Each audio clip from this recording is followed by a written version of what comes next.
Close your eyes, picture the scene. A woman, crafted by the gods, stands before a vessel, not a box, as the mistranslations say, but a Pithos. A large earthenware jar, her name is Pandora, the all-gifted, and she is driven by a divine, irresistible curiosity. She opens it. From within, a swarm of dark spirits bursts forth the nosoi sickness, envy, toil, war, despair. They scatter to the winds, plaguing humanity forever. Terrified, Pandora seals the jar, but it is too late, almost. One spirit remains, fluttering weakly at the bottom, Elpis. The spirit we call hope. For millennia, this is the story we have told ourselves, that in the face of all the evils unleashed upon the world, the gods left us one consolation, one silver lining, the antidote to despair. We celebrate this. We cling to it. We call hope a virtue, a gift, a saving grace. But what if we have been celebrating the wrong thing? What if the final spirit left in that jar was not a gift at all, but the final, most brilliant, and most cruel twist of the knife? What if hope is the worst punishment of all? Welcome to Hindsight Lore, where we connect ancient lore to modern wisdom. To understand the paradox, we must first understand the context. And as we explored in our previous analysis of Prometheus, the context is revenge. Pandora was not a mistake. She was a strategic weapon, precision engineered by Zeus, a beautiful evil, as the poet Hesiod called her. She was the punishment for Prometheus's theft of fire. She was designed, explicitly, to bring ruin to the human race. So, the first, most logical question is this. Why would Zeus, a god defined by his calculating, often ruthless strategy, include a gift inside a weapon? It makes no strategic sense. A tyrant does not poison a well and then leave the antidote at the bottom, unless the antidote is the poison. This is not a new idea. It is, in fact, one of the most blistering critiques in all of modern philosophy. The German philosopher Friedrich Nietzsche was not a man who minced words. In his work, Human, All Too Human, he wrote, "Hope, in reality, is the most evil of evils, because it prolongs man's torment." Think about that. Not a comfort, not a gift, but an evil, because it prolongs torment. What did he mean? Nietzsche argued that hope is a dangerous illusion. It is a psychological trap that keeps us chained to situations we should be escaping. It is the belief that the abusive boss will one day recognize your worth. It is the fantasy that the dead-end relationship will magically repair itself. It is the passive waiting for things to get better, instead of the active doing that makes things better. Hope, in this view, is the enemy of action. It is a narcotic. It dulls the pain of the present just enough to prevent us from performing the necessary surgery on our own lives. It makes us endure when we should be escaping. It is the ultimate tool of the oppressor. A tyrant doesn't need chains if he can convince his prisoners that the doors might open tomorrow. Let's use a modern analogy. Hope is a psychological credit card. You find yourself in a state of emotional pain. Your career is stagnant. A dream has died.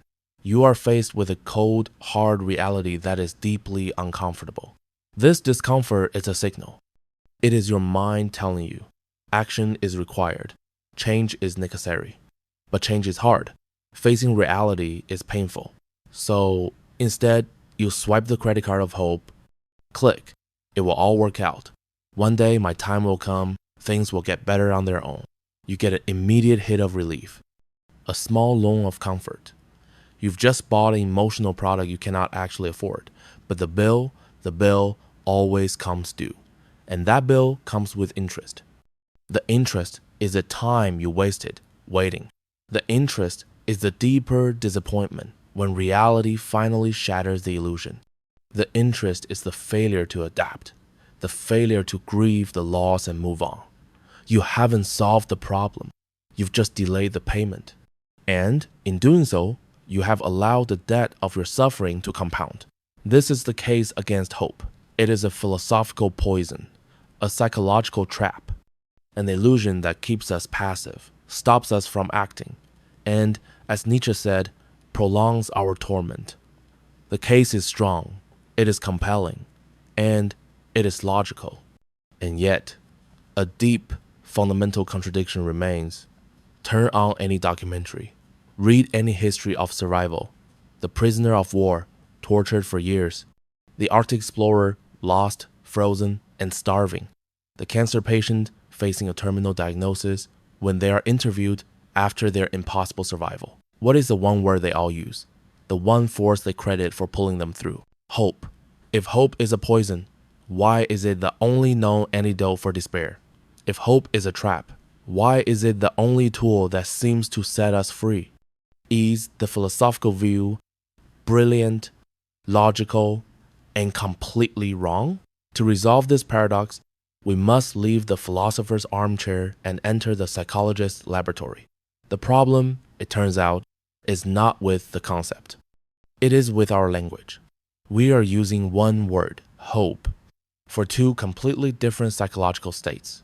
What Nietzsche was describing, the passive, waiting, wishing, is not functional hope.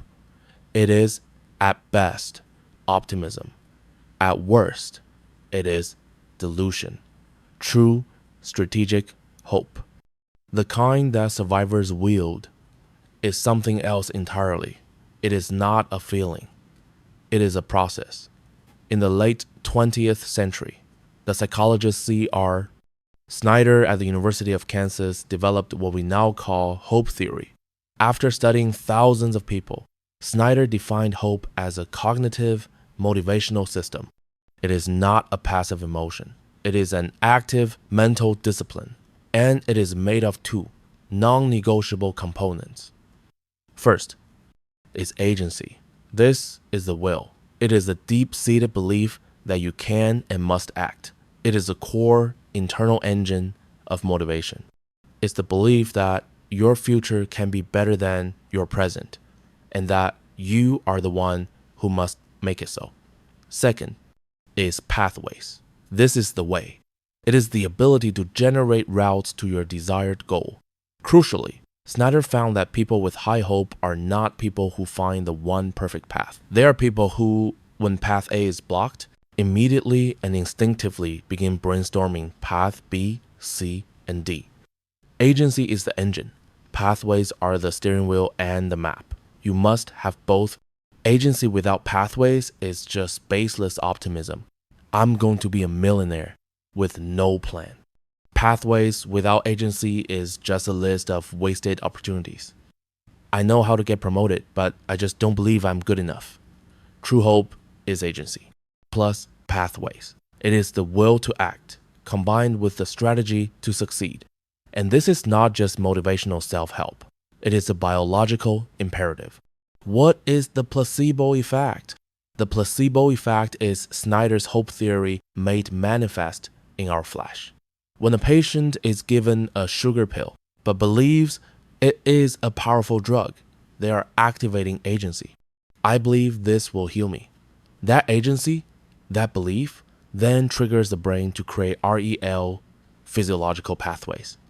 The brain releases endogenous opioids, the body's natural painkillers. It can reduce inflammation, it can lower heart rate, it can change our body chemistry. The belief in the cure becomes the mechanism of the cure.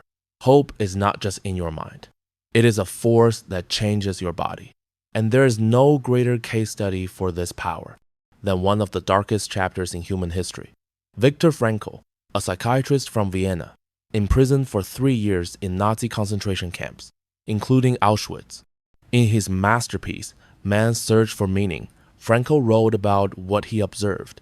It was a living laboratory of despair. He saw that those who died were not always the physically weakest. Often, it was those who simply gave up, those whose hope had expired. He wrote that he could often predict a man's death when he saw him in the morning, refuse to get up, refuse to shave or wash, and then instead just lie in his own filth, smoking his last cigarettes. His will, his agency, was gone. But the survivors were different. They were the ones who, against all logic, maintained an active, future-directed hope. This was not the passive hope of, I hope the war ends soon. This was the active hope of agency and pathways. It was the agency of finding meaning in their suffering. Franco wrote, everything can be taken from a man but one thing, the last of the human freedoms to choose one's attitude in any given set of circumstances. And it was the pathways they created in their own minds. Franco himself survived by imagining himself after the war, standing in the warm lecture hall, delivering a psychological lecture about his experiences in the camp. He didn't just wish to be free. He planned for a future that required his survival. This is hope as a superpower, not a passive wish, but a brutal, disciplined mental fight for the future. So now, we have a genuine paradox. The philosophers, looking at the masses, see hope as a passive poison, a trap.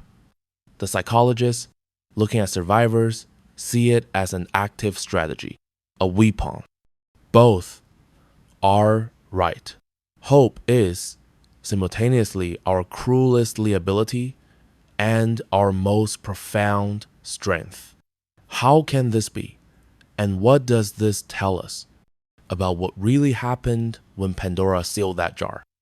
The paradox exists because our modern language is clumsy. The ancient Greeks were masters of nuance. We are not. We use one word, hope, for two concepts that are polar opposites. And the Hindsight Lore, the wisdom we must take from this, is learning to separate them. On one side, we have passive hope. This is Nietzsche's poison. This is the psychological credit card. It is, I hope I win the lottery. It is, I hope my problems go away. It is agency without pathways.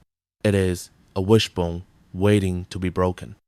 It is the illusion that prolongs our torment. On the other side, we have active hope. This is Viktor Frankl's tool. This is Snyder's cognitive process. It is, I am going to get out of debt, and here is my 12-month plan. It is, I am going to survive this, and here is how I will endure each day. It is agency plus pathways. It is not a wishbone. It is a blueprint.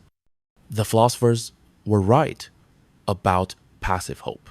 The psychologists were right about active hope. And this resolves the paradox of the myth. Let's return to Zeus, the master strategist, the god of divine order. He unleashed the nosoi, sickness, war, toil. These were simple, chaotic curses.